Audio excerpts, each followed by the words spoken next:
Healthcare does great in a crisis. We're built for a crisis. We love crisis, bring it on. But what do you do in the aftermath of the crisis? That's where things can fall apart. The pandemic has pushed people to their limits.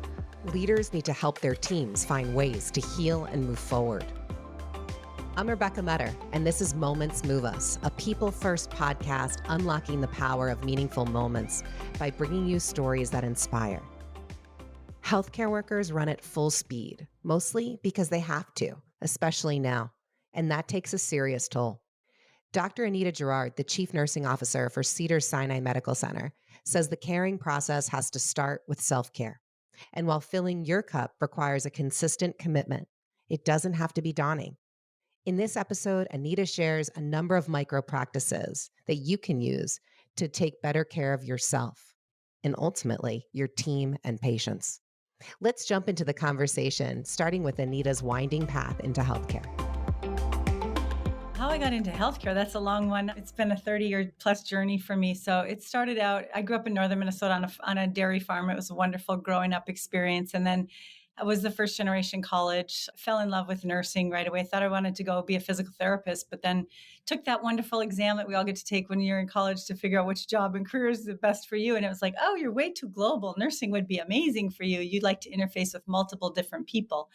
And wow, is that ever spot on? Because I've gotten to have these grand adventures in nursing. I've done everything from rehab nursing, home health nursing, to all the way to ICU nursing and nursing administration and marketing and all kinds of different quality and all kinds of different great career paths. So just a wonderful career choice. I encourage lots of people to go into the profession if you have that kind of dynamic personality where you like things changing pretty much every single day, which I love. There's kind of no stability, and in that it really keeps my energy fresh and keeps me eager to come to work every day to solve problems for humanity and for healthcare. Absolutely. And how exciting is it that one of those tests was actually correct? Because I know that I did one of those tests in high school and it was like, you should be a farmer. My mind was blown because I was basically in cities my whole life. So that's impressive though, that they were able to kind of hone in on your passion. And then, I was fortunate enough. I had a wonderful leader when I was in the ICU. Suna Kimkin was a great mentor. She was my nurse manager at the time. And I believe, you have to find mentors in your career. It's absolutely essential. They'll help introduce you to things that you yourself might have never even thought of or seen. And she said, oh, it's time for somebody to go back to school. And I'm like, what do you mean? I have 2 kids. I'm not going back to school. And she actually sent me a flyer and a reference letter, which I do all the time now for people. I pay it forward. She sent me the flyer from the school and the program that she had even investigated and found out for me, and then a reference letter to that school and said the application deadline is in 2 weeks. You better get going. And I applied to that school at the University of San Francisco and got accepted into their master's program. And it changed my career trajectory. So it's just amazing how important it is to get outside your box, find people, have mentors. We always call it have your panel of experts surrounding you, right? So that you can bring them different questions of your career path that are ahead of you. You haven't been there yet, so they can help answer and introduce you to people. And I now have gotten the privilege of introducing mentoring platforms into most of the institutions that I've been with, and organizations. So it's been really exciting to kind of pay that all forward. That really is exciting. And what a sort of forward pressing mentor to not just hand you an application and be like, here, I think you should try this. But here's also a recommendation letter that I took the time to write about you. So you had a little bit of guilt, I think, there of like, okay, really better do this. This person invested in me. Yeah, we all know how long it takes to actually write a letter, right? So you're like, oh, okay, I better do this. But that little nudge and push is always a good thing. And I also think about mentoring and women in leadership and how important that is for us to kind of lift up those that come in the next generation. Can you share a little bit about the way you mentor people and what you think helps really move the mark on that? Because I've had some very important mentors in my life that totally transformed my career early on. And it sounds like your mentor did that for you.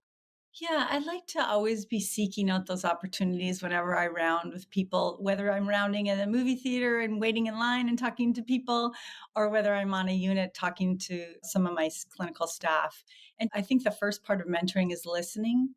One being have a really good leadership toolkit yourself in whatever field that you're in so that you can kind of hear those key words from people and say, oh, that perked my interest. I think that you'd be really excellent in going into, working with the Association of California Nurse Leaders because there's leaders there. And I can even think of Patty. She'd be an excellent mentor for you. And so I think the first responsibility lies with yourself to kind of get that plethora of goodies in your toolkit so that you're connected to the environments that you want to try to connect other people to.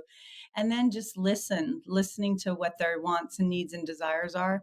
And I always feel like it's a little bit of pinball, it's like a little tap on the right shoulder to tap on the left shoulder, like, yeah, you're kind of heading down the right path, but have you thought of this and thought of that?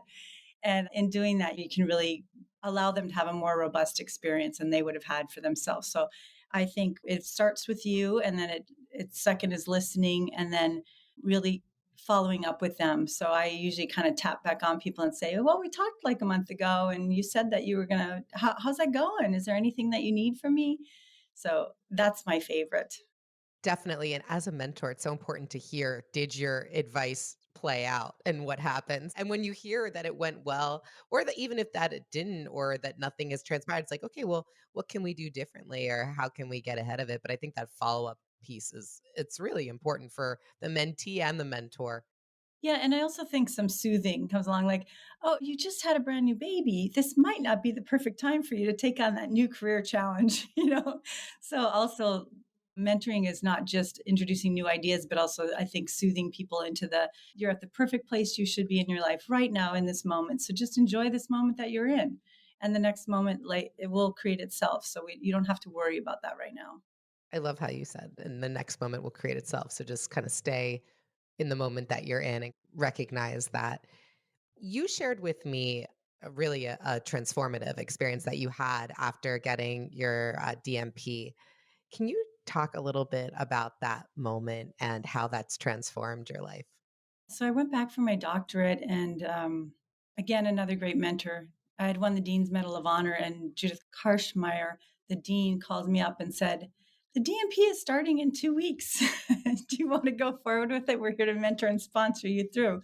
You can drop out if you don't like the first semester, but try the first semester and see what you think." I love how she, entered that so softly and really pushed me forward into doing something that would, again, I was first generation college. My master's was way more than enough for what was needed for myself, for my ego, or my family. And I talked to my family and then went on and pursued the doctorate in nursing practice. And it just changed everything. It really opened my eyes to the importance of really, one, staying in the moment of where you are, and then also not bearing the burden of everyone in your whole world on your shoulder. The cleaner you can keep yourself and your own sanctity of mind, and the stronger and more resilient you can make yourself with your daily practices, the more you'll enjoy the moments that you're in and then continue them forward. Another thing that I did shortly thereafter was really studied under Dr. Jean Watson and her Caring Science Institute with her Caritas processes of really self-reflection and self-love. Have to love yourself before you can love others. And again, it just changed my whole existence. I went from being a person who worried about the future consistently and never stayed in the moment and never enjoyed much of anything and was riddled with anxiety to somebody who could just really practice meditation, go for a walk in nature and appreciate nature, wake up in the morning and make sure that you just take a 3-minute pause for yourself and a few deep breaths to cleanse yourself. And so studying under both my DMP and then Dr. Jean Watson, it kind of expanded my own consciousness around the importance of self-care, self-healing, and really appreciating the moment. It's so powerful when you talk about self-love, especially I think in healthcare where it's almost like seemingly an endless sort of ocean that needs to be shared with patients because it just doesn't end and it goes way beyond what they show up for in terms of their clinical diagnosis. How do you mentor or speak to your teams about how to show up like that at the bedside? We've actually been fortunate enough during this massive pandemic to have some retreats for my teams. Listening to the advisory board the other week, they were saying healthcare does great in a crisis. We're built for a crisis. We love crisis, bring it on. But what do you do in the aftermath of the crisis? That's where things can fall apart. And so here I was lucky enough at Cedars-Sinai to really do some working with spiritual care and organizational development to create some letting go ceremonies for our staff. And so, again, you can't continue forward if you haven't let go of what actually occurred and what happened to you. And there was so much tragedy that had happened in people's personal lives in conjunction with the pandemic, that they had lost loved ones that they hadn't shared with their colleagues because they didn't want to burden their colleagues with one more thing. It was like, oh my gosh, like how horrible to have lost your sister, your brother, your grandmother, whoever it was, and still have to show up to work every day. Like, wow. So we went through some physical practices, did some meditation, deep breathing. We did a bowl of dissolving ink so you could put your problem, whatever you wanted to put in there, and let your problem float away and become dissolved, right? With the support of everyone that was there gathering with you in that small group.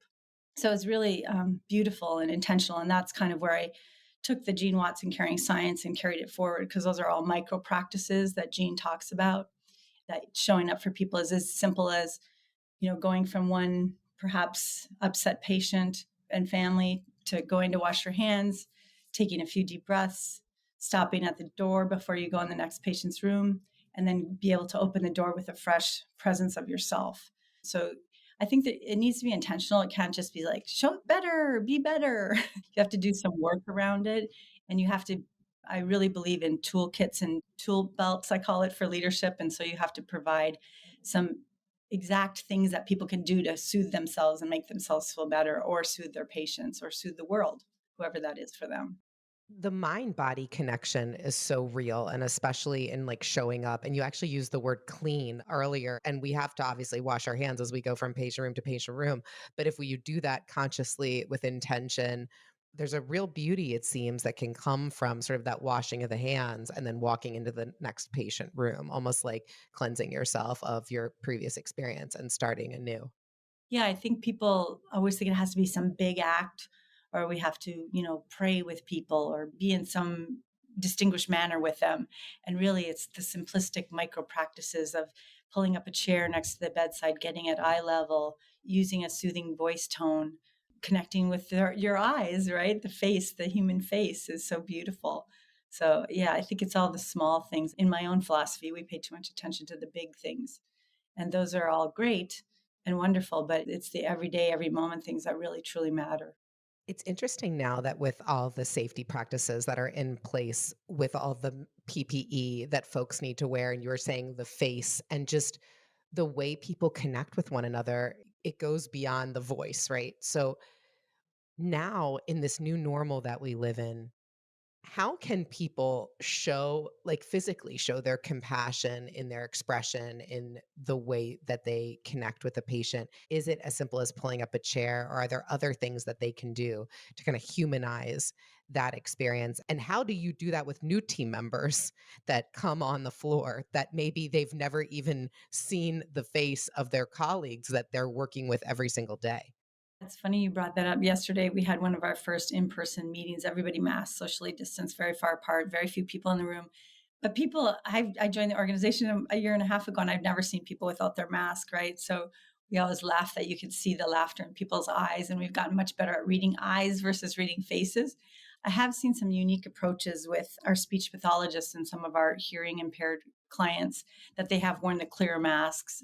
They designed them really early on when they had to make their own, and they made their own so that the hearing impaired people could read their lips. But I think we're going to have to be creative on how we come out of this.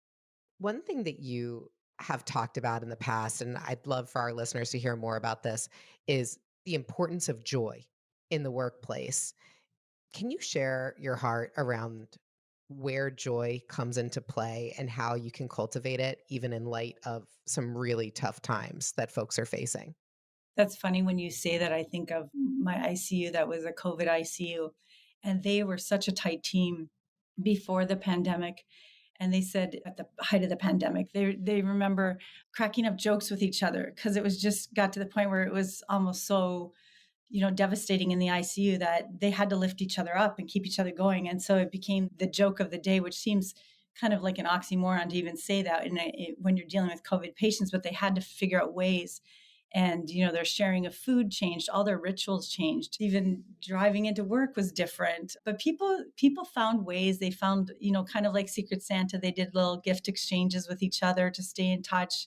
They really leaned on each other. We actually had assistants who would monitor 4 rooms at a time to be able to see, oh, Joelle, you touched the back of your hair, you've contaminated yourself, go exchange or wash your hair, whatever needs to be done, go help yourself. And they'd monitor all the PPE donning and doffing. So another way for them to connect with each other. I loved it because they still managed to joke to keep their spirits up as much as they possibly could, because otherwise it would just be devastating. You'd be crying every day, right? So finding joy in all those little moments of when they're passing in the hallways and making the eye contact that we talked about, which was the only thing left. And a lot of them preferred to wear the pappers because you could actually see your whole face and you could smile at each other and make connections with each other. We fortunately here at Cedars, our community pitched in so greatly and donated large amounts of food and amazing dishes from these incredible restaurants that we have here in Hollywood and Los Angeles and Beverly Hills. And we had a florist who donated 2,000 flowers. And so during Nurse Week, David and I, the chief nursing executive, and myself were able to go hand out flowers to all these nurses. And we have pictures of us with flowers and them with their pappers behind their ICU doors. It's interesting when you talk about the sort of micro communities that bind together during the sort of extreme trauma like situations, and how they have their routines, they find their moments of joy. And then when that extends into the community, being able to sort of feel that embrace, and that strengthens you to be able to show up and have another hard day when you know what's ahead. Yeah, there's so much devotion though here. We're so lucky Cedars has legacy. We talked about, the nursing shortage, and we've been fortunate enough here to still recruit experienced nurses, recruit travelers. We're going for our sixth magnet journey of nursing excellence, and we have a really strong foundational infrastructure here that attracts talent and keeps talent. And not to say that it hasn't been hard for people, it's definitely been hard and trying, but we haven't experienced what some of the other hospitals across the country have experienced to the same extent. So we're fortunate in that respect. That is incredible because so many folks are talking about the great attrition and how they're scared for the future in light of the shortages in nursing. Can you share the secret sauce? Like, what do you attribute being able to retain and attract the most talented and experienced nurses? I think it's on the shoulders of giants. I think, Dr. Linda Burns Bolton, is such a powerhouse in nursing and here at Cedars and then also on the national stage. And I think established some really amazing patterns of tuition reimbursement and certification appreciation and always raising the bar for degrees. We have a phenomenal amount of master's prepared and doctorally prepared nurses still at the bedside, not still, most importantly at the bedside, right? And built on that foundation, use the magnet model to really be able to drive structural empowerment. So we have a great shared governance structure with we bring 200 nurses together once a month and they solve the problems of the organization with and for us. So having all those serious structures in place and great community benefits. So people come here not to just serve Cedars-Sinai internally in the medical center, but also in the community outreach. And so I think it's a combination of a lot of little, again, micro practices. Here we go again. But it's a lot of little things that build teams and then allow those teams that are really successful to flourish. We meet every single week to discuss best practices in the organization. And we have a lot of families that work here too. Like I was just talking to somebody the other day and she's marrying somebody from another unit and his parents both work here. And then one of my executive directors, Michelle Williams, her mother was a nurse here. Michelle became a nurse here. Her daughter is a nurse here. So it's just great to see. I just love it. That is amazing. That's outstanding. This podcast is called Moments Move Us, Anita. So when you talk about the micro moments that like add up and how that's really sort of the basis of things, I hear you loud and clear. And one of the things that you just mentioned was gathering together hundreds of nurses to sort of solve critical issues. When people feel empowered to share their voice and there is a responsibility on them from leadership to say, this is a challenge we have. Can you help us? That really shows the respect that you have for that group and it empowers them in a very unique way. Can you share a little bit about that? Because I know across the industry, we've had challenges with nurses feeling heard and empowered to be part of the greater process within their health system. They rebuilt their shared governance structure and we turned it into a model of shared leadership. And they developed a care request form. So whether you're working Saturday night at 11 p.m., you can still put in an electronic care request form via the internet. And some of those care request forms were as simple as the yellow PPE gowns were running out of stock. So we went to the cloth gowns, and the cloth gowns had issues with snaps and laundering and all that kind of stuff. So they put in a care request form. And we were going to move back to the yellow gowns eventually when stock got up, but we were actually able to move that ahead in the journey so that all those little small things that they can help us fix because you work with it and you see it. It's all the way from, a different type of walker that they need, even simple things like the cafeteria hours, working on hiring more people so we can have our cafeteria open at longer hours for the night shift.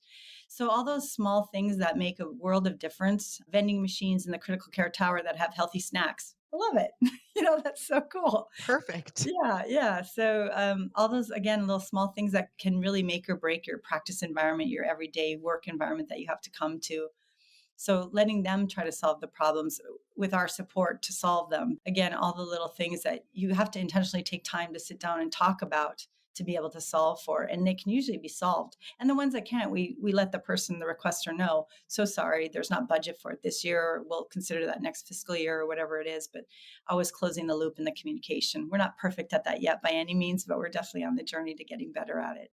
And that's what's the most important is always acknowledging that and kind of improving.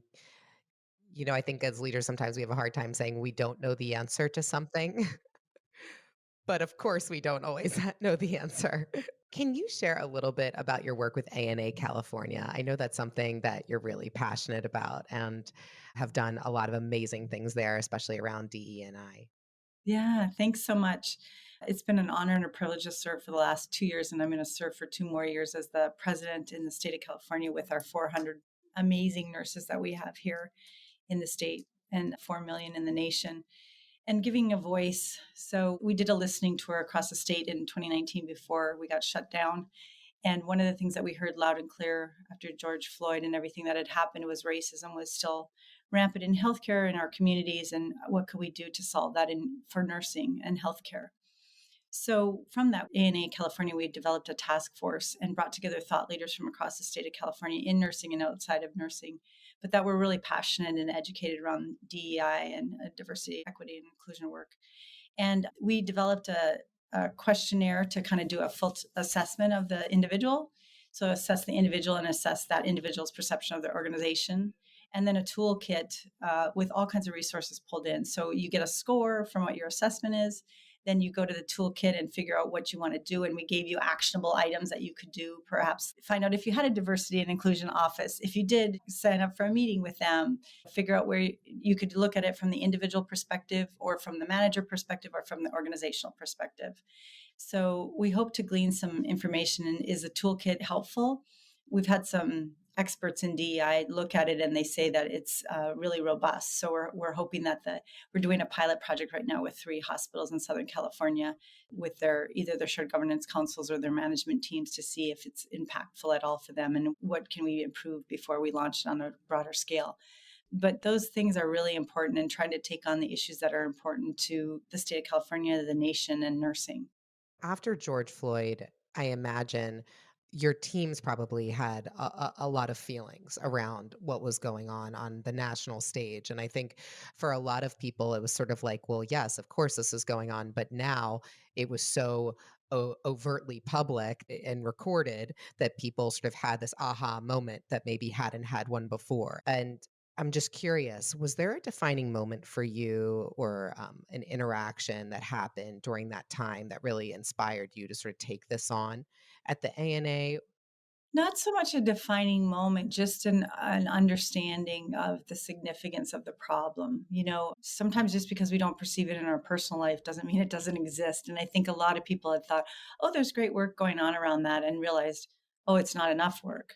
And I've been privileged to work in organizations that have diversity, inclusion, and equity officers and have already started on groups of diversity and inclusion. So my perception is a little bit different than others, and I own that. But realized with the listening tour that it was really important in a lot of different areas. And there were people that weren't having discussions about it at all, that thought it wasn't a problem. And so, great things happened from that. I was just thinking of an example in our San Diego chapter. The director of public policy right now for ANA California, she started a group of nurses that went out with their backpacks to the demonstrations and did healthcare, scrapes and falls and blood pressure issues, and were able to triage people because there wasn't enough healthcare tents to be able to aid any of the victims of the protests. So her team went out and they did hundreds of different protests, and they worked their shifts at the hospital, and then they went out at night when the protests were happening. It was just profound to see the care that they could give. But they felt as nurses, it was kind of their moral obligation, which I thought was just so profound. So again, all those little things that add up to be bigger things that bubble up the issues and make people start to take notice and listen, I think is really important. So very powerful. One of the things that we talk a lot about here is around feeling seen. And you've alluded to that in a number of different ways. Can you share, Anita, a time when you felt really seen by someone else and how that impacted you? There's so many times, I always believe in keep your head down and do great work and you'll be noticed. So with the Dean's Medal of Honor, when I was in my master's, there were students that weren't able to find clinical placement. We all know clinical placement is such an issue, right? And I was fortunate enough to be at Stanford at the time, so worked diligently to get the 5 of them placed. And from that, my instructors, Mary Lou Dinatelli, she's so amazing at the University of San Francisco.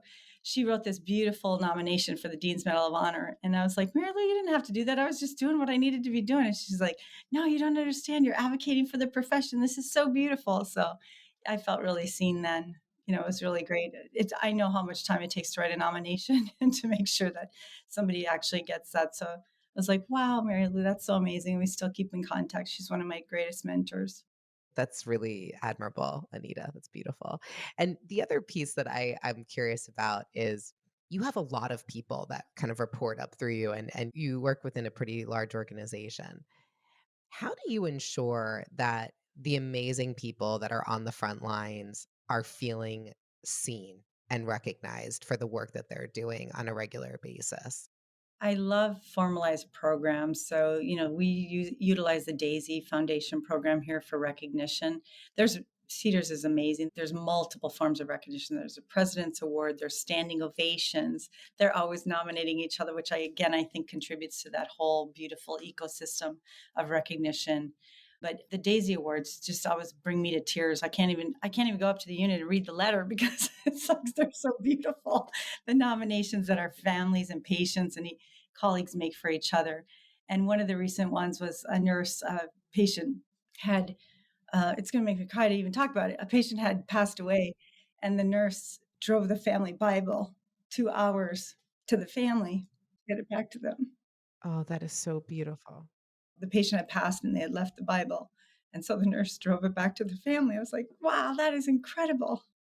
I mean, that really is incredible. What a story of caring for someone after they pass and for their extended family. My father suffers from a chronic illness and we've had a lot of experiences with caregivers in my life and it always amazed me when the people taking care of him are almost equally concerned for my mom or me and trying to make sure that we're comfortable. And it makes a huge difference, I think, in an experience. I had another time where a diabetes nurse, a pregnant mom, got discharged from the hospital, but they didn't have time to do all the diabetes education. And the nurse again drove out. She could do it from an outpatient basis, but she didn't have to by any means. And she drove like 2 hours and 2 hours back to give the mom at home diabetes education. I was like, that is incredible from the goodness of your heart. But she wanted to make sure she knew she had a new baby. She was having diabetic issues, and she wanted to make sure that she was safe and secure and that the baby was healthy. So she drove out there by herself and gave the diabetes education and made sure the mom was all tucked in with the baby. It was like so beautiful. What an inspiration. That's what it's all about. That's why we're all here. It's just stories like that that just make you feel so proud to be in this incredible industry caring for people in a very expansive way. So, Anita, what are you excited for about 2022? What are the things that you're looking forward to that are on the horizon? I just hope that everybody has really come to understand with this new variant the importance of masking and social distancing. And yes, have a holiday, but stay in your bubble.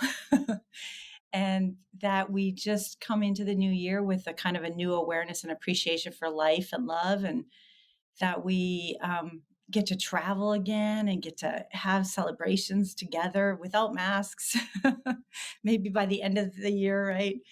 And that we stay hopeful. I think it's really important that we stay hopeful and create new things. There's just so much innovation. I think COVID, if anything, was the gift of innovation and learning that we can innovate around anything. So, wow, if we can do that, what else can we do when we don't have a pandemic or we ease the burden of the pandemic? So, I'm really looking forward to this next year. I think it's going to be amazing.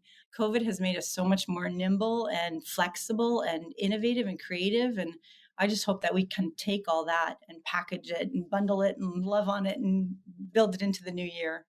Here, here. And that breaking down of silos, I think, will hopefully stay with us for at least a little bit longer so that innovation can sort of come to fruition more quickly, like it has been over the last couple years. We've moved light years faster than we've ever moved in healthcare.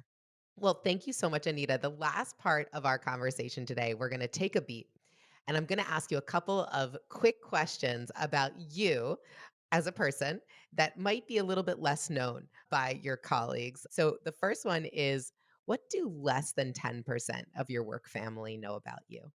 I'm an open book, so everybody knows everything about me. So there's nothing? People probably say they know too much about me. The one thing I think that I've actually shared with quite a few people now, but my husband and I are getting into now that our children are a little bit older, is we've gotten into sailing again. And it's just been so much fun to have. Like, it's an outlet that's like COVID okay. You can go sailing because you're outside and you can just get away. And it's something we did like before we had kids. So it was great to get back to it. And we bought a boat and we have it up in San Francisco. So we're down in LA and we get to fly back to San Francisco, which I just love. And it just, again, opens up that creativity and that love for nature and being outside. And I think we as humans forget, and maybe all our walks on the beaches lately have helped us, but I just that it's so important to commingle with nature. And we've built ourselves into a bit of a concrete jungle sometimes. So just get out, get outside, get out of your And house. breathe. Just breathe outside by the Right. water. That is an amazing feeling. If you could be exceptionally great at one thing, what would it be? I would love time to write or embrace the creative side of myself more. So, write or paint. Or when you said that, we have a baby grand piano that I bought for the kids, and they both play. So it's amazing when everybody gets home and I get to hear it. But I've never taken the time to learn. Learn it. I used to play a little bit of organ when I was younger, but I never played piano. And I would just love to be a pianist and play piano, but more importantly, embrace the whole creative part of myself, writing and painting and creative piano and things that like wouldn't it be great to bring a guitar to the beach or on the sailboat and be able to sing songs. I love singing. My whole family does. So sing songs and play and relax with people and gather people around music. I think that'd just be so beautiful. That sounds amazing. I'm also just envisioning sort of like a ukulele and on the beach in Hawaii or something like that. I have a ukulele. My daughter does. I need to steal it and learn how to play it, right? A good entry instrument. Yes. It's light, it's small, you can do it. You could definitely bring it to the beach. A piano is a little more difficult. You said that you love singing. Is that something that you all do together? Yeah, we have. I was just thinking we have a book of Christmas carols, and we have a bunch of family friends in the Santa Cruz Mountains. And so on Christmas Eve, we're all gathering, and part of the night is sitting around the piano singing Christmas carols. Love that. Final question. What is your favorite vacation destination?